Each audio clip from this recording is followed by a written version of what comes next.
Koyeba, parce qu'après, le Premier ministre, il y a le ministre de l'Intérieur, puis donc toi, le ministre de la Santé, toi, le vice-ministre de l'Intérieur. Donc toi, Kati. Bon, il y a des warriors, il n'y a pas aussi des non-warriors. C'est quand même... parce que dans mon net, Aminata Namasia. Assis na IPC à Néoyo. Na Covid, on a ici na IPC. Du coup, vice-ministère. A comme warrior, me connaît. Ouais, un peu. Na Bélé Bazawana, c'est quand même. Tous les makas na bakombo, mais na kokisa yango, to kokisa kate. Biso moko na union sacrée yango toye, toujours compliqué. To bien la philosophie, ils a idée. Et c'est concrétisé. Le long appel à Golonga na union sacrée n'a violé rien. MS à Golonga violé. Pour texte exact. Vous comprenez? Moi j'ai bien peur parce que FCC cash. Basengaka Kabundi na Kabuya balongwa na bato ya négociation. Parce qu'ils ne savent pas négocier, Félix Alongola qui bango. Subitement, c'est ça, c'est ces messieurs-là qui viennent maintenant là à Kumba. Quelqu'un qui était reconnu, qui a eu qu'on négocie, il négocie mal. Le gouvernement, ils ont raison de belé que ça, il va bloquer en investissement. Moi, j'ai trop peur. Ils dépêchent, vous prenez des mercenaires à la place de vos enfants. Mais c'est Kabound. Mais c'est très grave. Guy Luanda, comment il dépêche une colonie? Ça, c'est un Sénat, sénateur en tant que qui? A foutu là qui est dans la classe mbongo na choix pas enseignant. Eh, bon, on a des fois quand il dépêche à place à monter, il dépêche à 38 ans d'élite. À sa place, n'est pas foutu là qui. Mugiza, on a Mugiza, pire ou berwa. A comme il dépêche une colonie, vice-premier. Ministre de développement va remplacer papa wana et agriculture wana. Papa wana papa babunda na papa Tshisekedi batika atake retraite. Balongoli papa na batie munyamulenge mususu. Il dépêche. Abonnez-vous gratuitement sur votre chaîne YouTube congodialogue.com. Abonnez-vous gratuitement sur votre chaîne YouTube congodialogue.com. Il y a Congo Dialogue photo solaka. congodialogue.com. Balobio nanga photo solo là. Soko ozali congolais ya solo et sengeli otala bobele Congo Dialogue. donc on a awa émission ya kitoko ya émission ya culture ya kitoko mpona mboka na biso.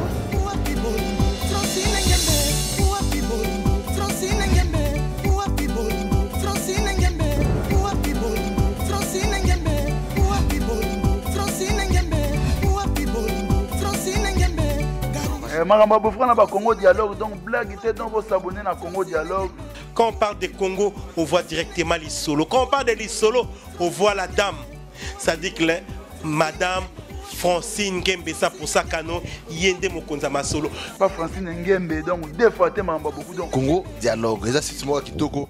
Mbote na bandeko balandi ya Congo Dialogue bino nyonso bozuli bakumalamu ya kolanda biso esengeza ya koyeba kiboza ebele na mokili mobimba donc ndenge toloba peuple congolais mibundela poso mibundeli te muto bundelo azate donc lelo après sortie ya gouvernement il fallait tozwa pe ba réaction mais encore sangomo ezotambola wa qui n'est pas encore officiel mais déjà ezolobama déjà na ba couloir que bah député 133 bah s'opposer il faut pas quitter Union Sacrée et puis bah zo compliquer investiture et gouvernement oyo donc ça commence déjà à poser problème et tout méga solo la yango ningi mambango ezo kende est-ce que ba mandataire faut pas bimambala moko si aussi to zongeli maître Joengo to bon monito te royamba et semaine et qui il avait parlé na mambo etali pe gouvernement ndenge au kota ba profil mais aussi il va faire une petite critique non ya ba profil o ya moni so eza vraiment bateau ba convaincre yé pour na ko faire décoller mboka et surtout bango mo pe ba koti bango MLC ba koti baza vice primature baza ministère baza vice ministère donc et baza wana baza déjà na kati ya Union Sacrée to me ko l'année si quoi en format membre ya Union Sacrée maître Joey mbote na yo mbote mingi ndeko Steve mbote na ba landi banso ozongelenga lisusu na espace à une semaine parce que actualité nde sengi oyo ko boya invitation na yote merci Nazana pona répondre à mituna non. OK. Enfin, boza sikoyo libanda ya opposition conformément à article D à la loi sur les statuts de l'opposition, bokomi ko gouverner. Donc boza boye ba excuse te ba prétexte te to komi kozele pa na bino musala. Oui, justement, to ndimaki to kotaki na mulilité, to kotaki na grande porte na union sacrée. Toza na kati to na gouvernement, toza troisième personnalité à gouvernement Zamu Tunabiso, Mama Bazaïba, parce qu'après, le Premier ministre, il y a le ministre de l'Intérieur, puis donc toi, le ministre de la Santé, toi, le vice-ministre de l'Intérieur. Donc toi, na Kati, vous jugez Bissou. Tu juger bino, mais déjà avant notre côté, non, kakato, keneno kabongo. Bazo tambusa interview moko mama Bazaïba salaka wa kolongwa likama wa kolongwa boye to collaborer na miyibi te siko muyibi yango a changer to muyibi yango a ndimika bino nyonso boyiba bo sacrifier mboka. Bon, réponse na mingi mama nde ko répondre yo mais ngana koloba boye moni banini politique oyo tozala ba déclaration politique na ba époque nango na ba moment nango. Na moment wana maman Evalobaki, c'était une semaine seulement après publication et résultat, c'était valable. Les choses évoluent même hier moi comme moto yo ngana baka gagner l'élection. Fayulu Nassima, elle a mis ça qui plan de sortie de crise naé, a reconnaître quand même qu'il y a un président. De fait, selon Yé, et que Yende a gagné qui, lui aussi a évolué. Ce qui toba na ozong sanengwana mutu mon côté na Congo ba politicien bilo bazawa na bakoni. Il y a même c'est lui qui est au pouvoir aujourd'hui. Qu'est-ce qu'il n'a pas dit à propos de Joseph Kabila? Mais c'était le premier à dire que c'était un partenaire privilégié. Donc batika ko sa ba exhumation ya ba nini wana parce que ko avantager mutu mon côté son to sa ndo bimisango et ozala mobulu. Ezala mobulu. Mais maman Lobaki a une époque où c'était valable. On venait à peine de publier les résultats sans compilation, sans quoi. Et puis, il y a Zalaki na direction et à la Mouka. Mais les choses ont évolué. Et ça, c'est que tout calmer Bani Nabiso, calmer de la paix, tout filmer un autre tiki que Congo. Tout la Congo et Kelboso. Mouto a bengi biso, tout soulé, expliquer biso. Je crois que ça c'est contre-productif que bimisara bloc en ingo na mama oui. OK. To poussa na siko. Gouvernement enfin ebimaki tozwa ki ote mais gouvernement on est moni ba warrior to bandozela. Eza ba warrior ba neko s'entendre na bango. Na kati nyo sacré ozoto na ba mituna wana bon. Nya lungwa no muke. Bon, il y a des warriors, il y a pas aussi des non warriors, c'est quand même parce que na moni net Aminata na Masia. Asisi na IPC ane oyo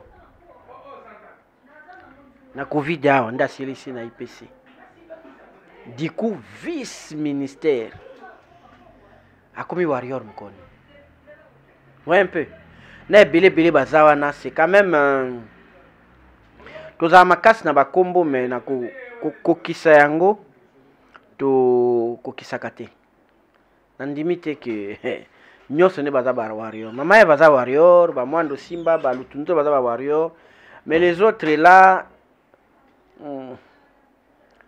baza pena ba warrior te les autres là mais n'est pas monta au université mais qui topé au qui la ministre na 23 ans 23 mais ça pourquoi Michi ba 26 ans mais pourquoi ko corrigeaka erreur ou corrigeaka na ba erreur Baboy acheté. Encore pour cette université na nini na 22 ans, ma salaire qui quelque part ni mais ministère pas passé national.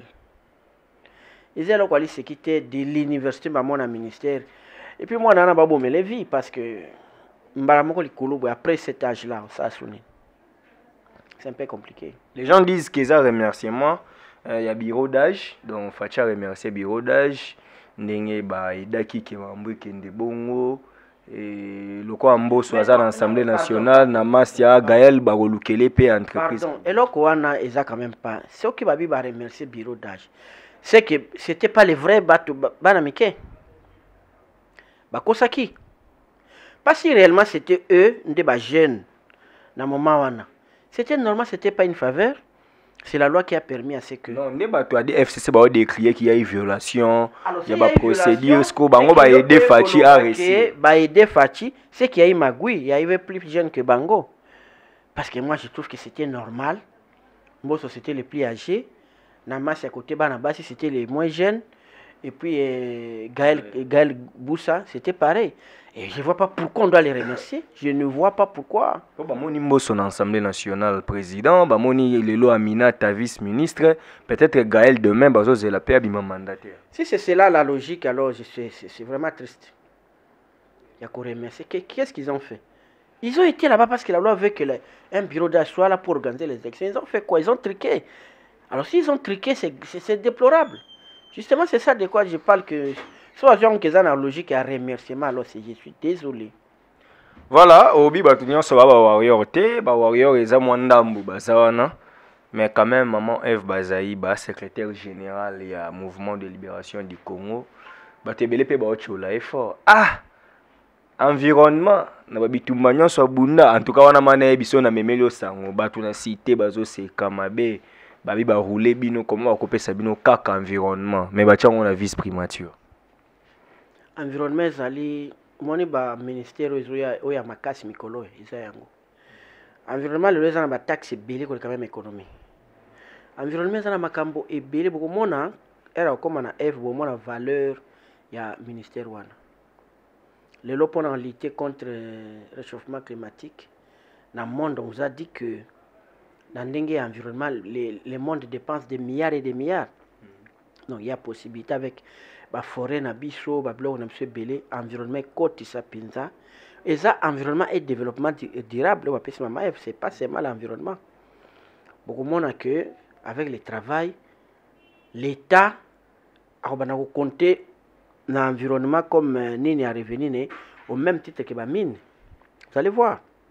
Parce que les MLC qui prend ça, je vous mets au défi comme on a en lobby. Ce que je veux bien.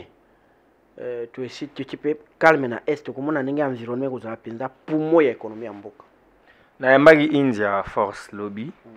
Albi ya sala na ICSN tout ça a souhaité chance na maman Eve mais a sengaye a fongwama eza ministère mo la trop politique te a dépendre plus na ba talibanda wana ba nini aluka mingi pe maire ba expert a fongolager ati konka na cabinet politique te pour soka ke na ba tension et opposition ba tension ba déclaration ya ba nini wana et ko risquer que bien te yé a respecter la mère mingi mais a souhaité a fongolager a luka bato ba sala wana mingi déjà ba la qui sait pe banzele belé parce que et vous allez bien pour y bien juriste maman environnement les ana ba expert non. Le problème c'est comme VPM la première des choses au mon secrétaire général na bon ça l'état des lieux. Ce qui est état des lieux, il y a des gens qui ont fauté. Alors regardez bon pourquoi. S'il y a des gens qui ont bien travaillé, il va continuer à travailler avec eux. Donc, une diaz de la norme, maman, comment ça l'état des lieux? Tout ça, puis tout ça, puis quelles sont les perspectives à tel. Qu'est-ce que les gens ont fait réellement? Après, à juger. Je crois que l'État qui s'est pas battu dans le service, ce sont des services dans il y a ministre. Je ne vois pas pourquoi il y a une guerre contre Bango. Les acquéreurs, que ça, la guerre contre l'administration, le secrétaire général, non. Moi, je ne crois pas que maman Kouya. Et puis, c'est qu'un politicien faisait fait dans l'opposition, ce n'est pas comme homme d'État, si le comportement c'est autre.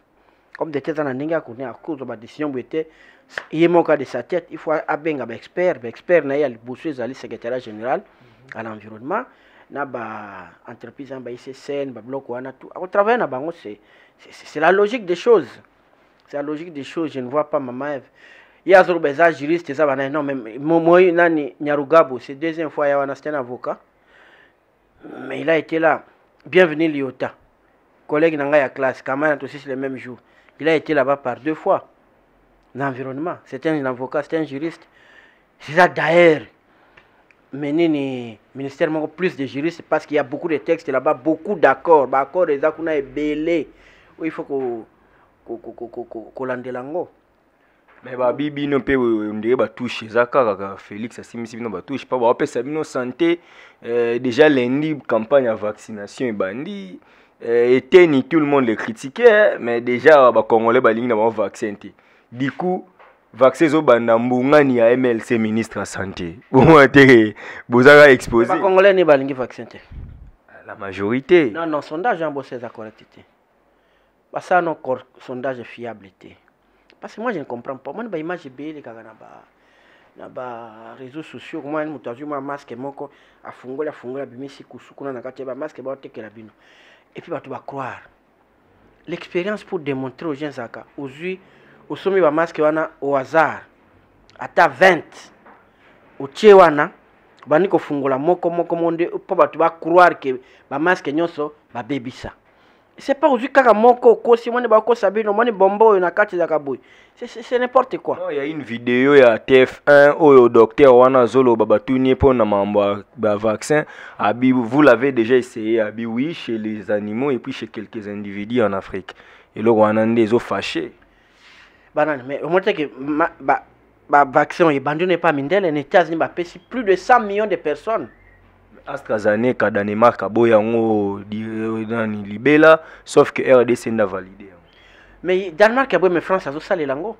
Belgique, a salé là. Pourquoi on doit faire comme les Danemark? Pourquoi on doit faire comme eux? Hein, papa? Dans le bien, beaucoup de vaccins, on a battu aux oboya. Mais les hommes, on doit savoir même ce qu'on a battu cette India. So ça va qui ça? Ça, on a bon, ma biso penza, kakanaba, na ba antibiotique à India, soit empoisonné en cas de kufiti. Non, non, tous un peu dans moi rationalité.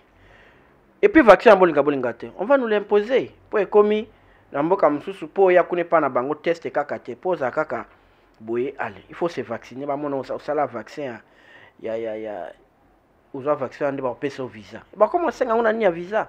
Alors to sani, to koma isolé, Congo mutako bimate, président ko bimate, ministre mota ko bima mutu monte parce que boye vaccin. Mais qui si nanzo tabatu ça kana be fait secondaire. Qui si nyon soto tangaka baba comme ben fait secondaire ben fait indésirable. Et comment makabongote? Ba so kinini soko lini yango bo kinini kangama te o kinini sa to yebi makama kinini. Oh antibiotiques so yango sans prescription c'est ko bimiso ba tâche na nanzo. Mais quel est ce médicament qui n'a pas d'effets secondaires? Non. Mais pourquoi Congolais tout comme et puis comment on a mutu azo peksa biso vaccin wana? Il n'est ni médecin ni infirmier. Quelqu'un m'a dit que ça baisse et puis des gens censés bazolandai. Et tu sais que 3 jours moi eko bimate tokofana molili somme te ko mutabenga libanda kondimate soko ndimi okufa. Et les gens ont cru ko bimalobi te babi moi eko bimate. Vraiment en donnant la terre va cesser va cesser de tourner parce que quelqu'un a dit ça. Non non, faut to kolisa maele. Les vaccins, là, quand ça vient, on a plus de 55 ans. Moi, je n'ai pas cet âge-là, donc on a concerné. Et puis, dans le Congo, 80% de 55 ans. Donc, c'est au vaccin que ça, mais qu'on va te belleter. C'est pas grave. Non, mais binonde ministère, il y a ministère à problème. Et il y a un ministère, il y a vaccin. Quel est ce ministère qui a un problème? À sport, il y a un problème. Tu as la Coupe du Monde, ça joue entraîneur. Sport, il y a un problème. Transport, il y a un problème. Infrastructure, Congo, tout est problème. Tout. Tout le monde est comme côté. Mais vous allez compter parmi les gens bloqués Fachi, na bande ko ya IDPS pour bango babi qui s'arrêter. Baba no dénoncer bino kalaté na parlement de. Ko bloquer ndeni. Oh maman boy, to ministre boy, alingaka compliqué Fachi béton, yango moni boy, tala boy so mambo zo simbate. Yo mo yebita mo ba vanda na parlement de bout. Donc, vous avez que ministre tel, a bloqué Moussala, Toko Yebindaku, Toko Kendele. Non, non, je crois que, bon, Bayebi Pébiso MLC, je ne crois pas qu'ils vont s'adonner à ça. Parce que nous, on sait faire plus que Bangba Salakavana. On l'a déjà fait. Ils ont bon côté. Un ministre est chef de son département. Et là, comment, maman, ko sa remet, a loi, ils ont régir. À côté de l'attribution et l'ordonnance à président qui paye ça à côté de la nuance. Mais quand le chef d'État comme Kendo bien diété du cabinet comme Kendo de là où ils ont prévu. Maman tout ça nane, mi beko bien tout ça mutouane. Nous restera dans les lois de la République. On préférera lui que maman ba bengani na gouvernement bien gongani ba bengani parce que à rester ferme en application à la loi. Là on partira très tête haute. Plutôt que tiki droit non parce qu'un conseiller, un président spécial, un membre à IDPS à Bengio, il faut s'exécuter. Non, là non. Et ça ma volonté. Mais Union Sacrée envoie des disparitions. Tout le monde yo monité que après sortir gouvernement de Union Sacrée oui ba fissure. Makas parce que justement na Sarayo et puis là on a dit député Nabiso moko Daniel Mbao a lobby que bati quand même pas que ça la charte donc c'est là qui kaka pour makamba gouvernement batuni batu CP basika bito siliki fort tout ça parce que maintenant net si connaît ça Union Sacrée na zo menango barani Union Sacrée ça magabi qui mène les négociations à l'Union Sacrée? C'est quoi l'organe qui tempère les frustrations de ces députés? Il n'y en a pas. Non, Jean-Marc Kaboun va les appeler. Jean-Marc Kaboun, qui a fait de lui leader de l'Union Sacrée? Qui? Il est Katumba, moi qui décide. Mais qui? Ce qu'il y a président Félix. Et ça a parlé ni moko ya nini? Na comme Jean-Marc Kabunda Fandi, Moïse Fandi, Bebemba kuna ye kotoyo, alazo dirigeant pesa biso banini. Tu vois un peu? C'est compliqué. Union Sacrée, bon. Biso moko na Union Sacrée ngotoye, toujours mi compliqué. Tu bien philosophie, ils a idée. Et c'est concrétisé. Le long appel à Golonga na Union Sacrée n'a violé rien. MS à Golonga violé. Pour texte exact. Vous comprenez? Moi j'ai bien peur parce que FCC cash basengaka Kabundi na Kabuya balongwa na bato ya négociation parce qu'ils savent pas négocier Félix alongola ki bango subitement c'est ce monsieur là qui vient maintenant là à Kumba quelqu'un qui était reconnu qui a eu qu'on négocier il négocie mal d'abord détruire parti naï. Mais IDPS a l'ongol ba ministre ni nyonso bazalaki pour remplacer ba mercenaires. Ba mercenaires comment? Guy Luando, osoyo kaye na IDPS wapi? Avec sénateur FCC ma compte na kota ya IDPS. Mugiza wana. Banyamulenge so Rwanda wana. Vice primature à côté na kota ya IDPS. Il n'est pas IDPS. Qui a mené son dossier? Même Maman Mutombo wana za na justice. Pas IDPS. Donc, ba bengani ba vrai bana na bango pour des alliés, bato baza IDPS te na kata coopération. Na tio wana chaque moment ndo katela ngabo. A détruit parti nae. Mais il y a une frustration terrible. En tout cas, Jacques Chabana Ross, vice-premier ministre était. Ba viwa bato ebele bele wana. Ba kotika ba kasiate, ba kotika bato msute. Mais ils ont chassé bana na bango. D'abord na ba parti et puis dans l'ensemble. Le cas de l'IDPS donc. Non, l'IDPS n'a pas allié nyonso. A même 11 postes papa. 11 n'a pas allié. Pour lui a combien de députés? 32. 11. Ah même ba poste clé ça que ça la mandat président a cédé. Je ne sais pas pourquoi, IDPS a négocié comment. Au titre affaires étrangères, vous avez cette image à président, au PC tout ensemble, économie d'accord ça avec bâtiment assiette nani, au PC on a nani, mais finalement je ne sais pas.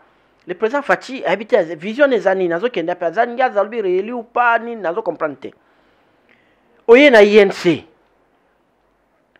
a eu 5 postes. Chose grave. 4 batu à ministre, batu ya province ya Kameri. Sid Kivu, kaka moko mongala molendo. Mais dis-moi, où est le sérieux? Bato na parti wana bakoloba nini? Parce que quand il jugement na procès nezalakiawa, les gens qui l'appelaient là-bas c'était les gens de sa famille. Mais ces gens-là ils sont ba procès so ça non biso, nous travaillons pour eux, pour leur famille, pour leur tribu, ou bien de travailler pour Namboka.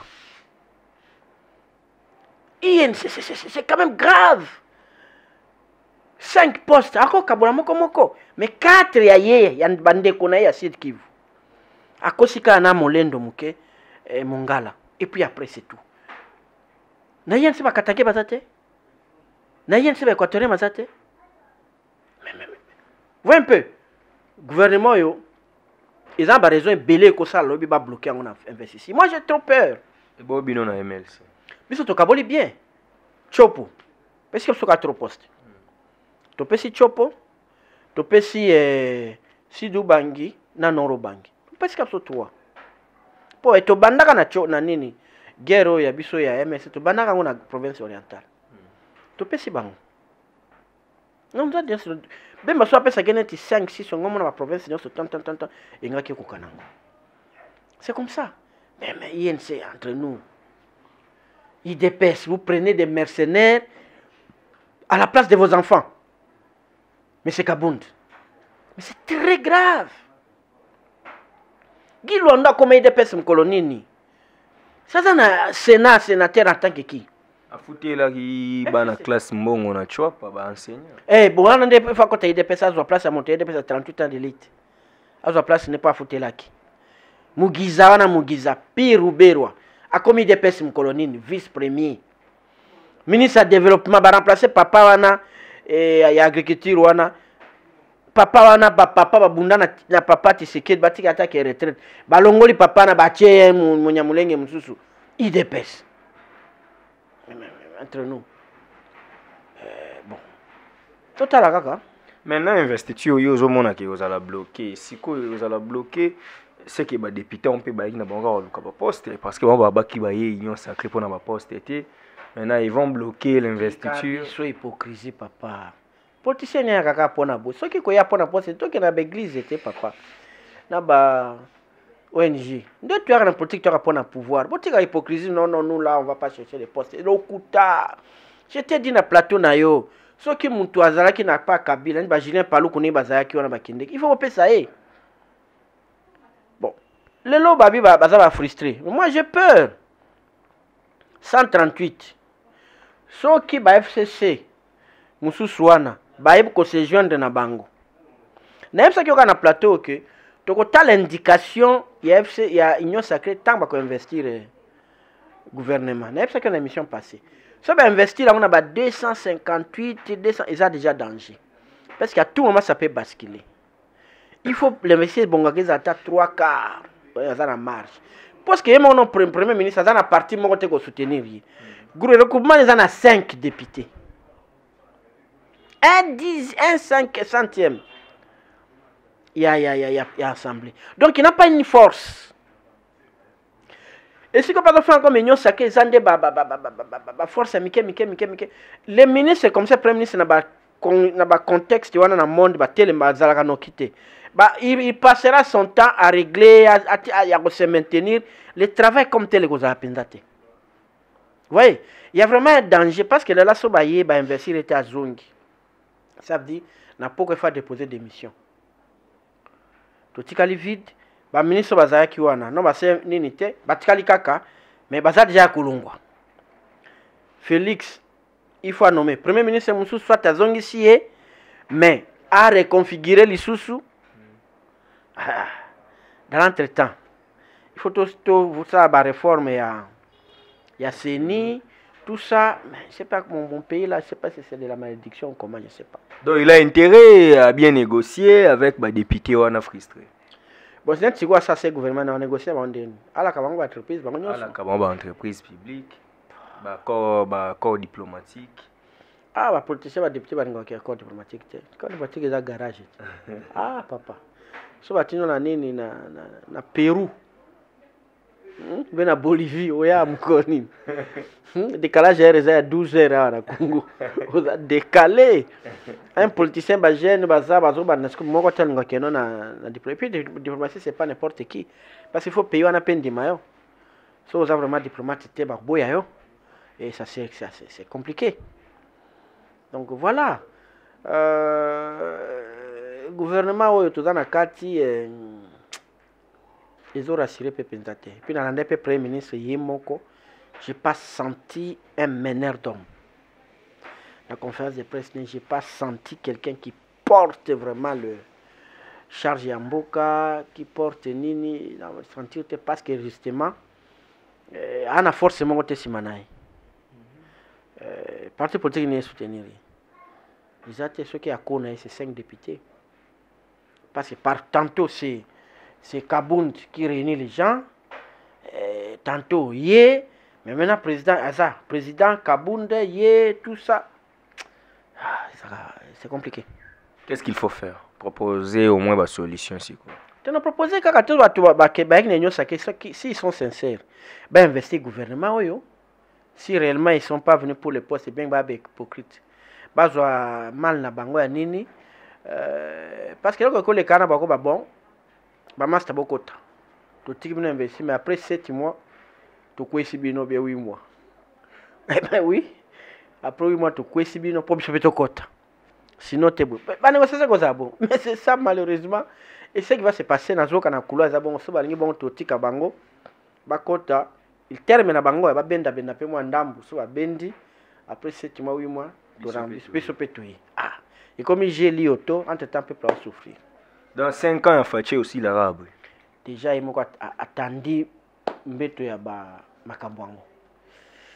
C'est vraiment déplorable. Bon, ngape na sina koti na kati ngai PMLC, to koti to bunda tout dans la mesure du possible. Mais ce sera difficile.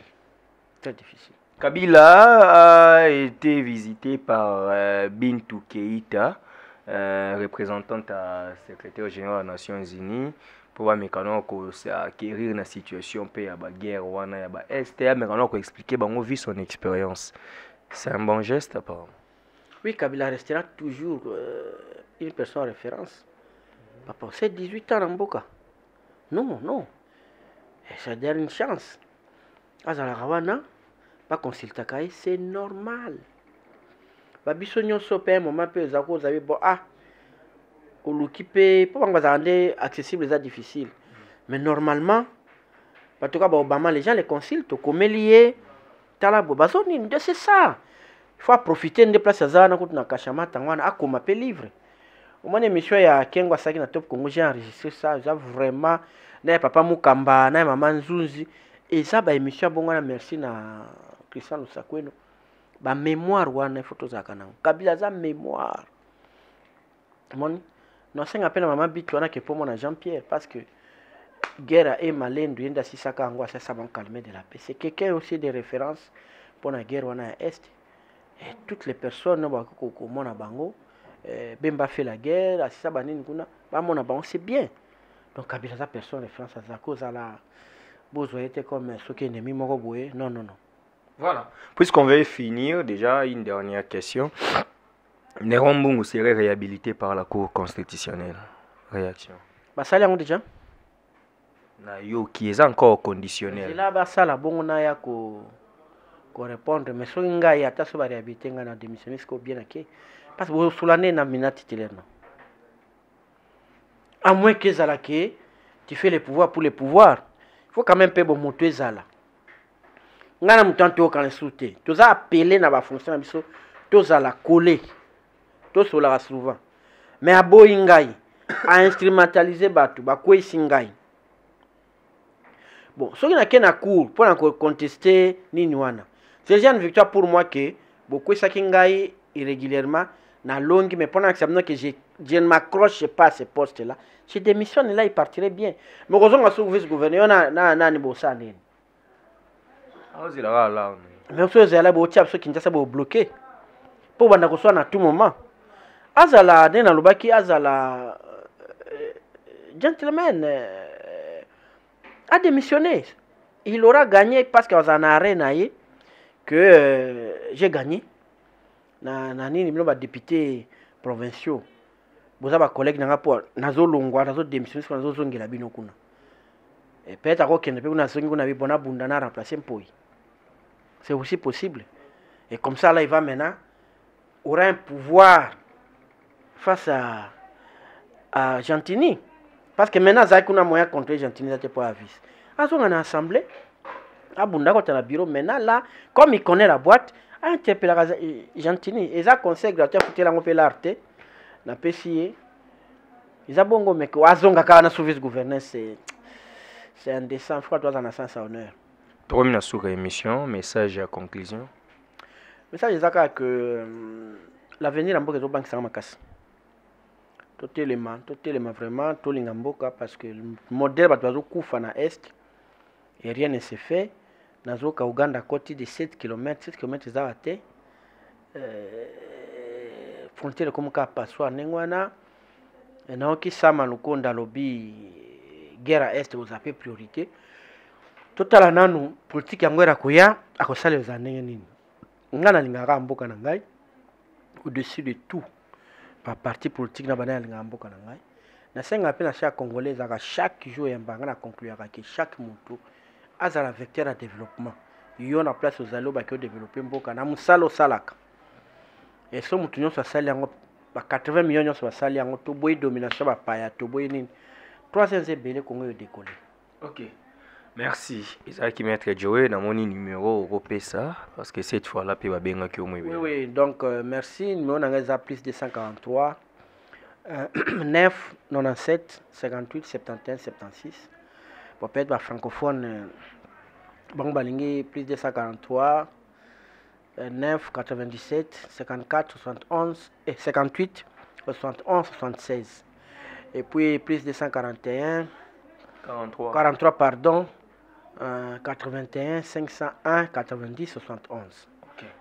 Voilà, Ezaki maître Joe Ngoto, président parlement de la jeunesse et mouvement de libération du Congo, vice-président interfédéral chargé à communication, communicateur, il a parti. Il a essayé de nous dire parce que au moins vous étiez là très nombreux en train de nous suivre. Nous voici à la fin de cette émission. Merci à Odette Lessa, merci à tout le monde, merci à Starly Lima, Mimish Laki Santos, donc vous êtes tellement nombreux. On a bien notre Koutani Mbalasima, quand est le peuple congolais, mi bundela, poso mi bundeli to bundelo azate. Donc puissance ya liloba et les qui alisasi. Kimia et omelo mabota na bino. Abonnez-vous gratuitement sur votre chaîne YouTube congodialogue.com. Abonnez-vous gratuitement sur votre chaîne YouTube congodialogue.com. Il y a Congo Dialogue photo solaka. congodialogue.com. balobi yo nanga photo solo la soko ozali congolais ya solo esengeli otala bobele Congo Dialogue. donc mona awa bokozwa ba émission ya kitoko ya émission ya culture ya kitoko mpona mboka na biso.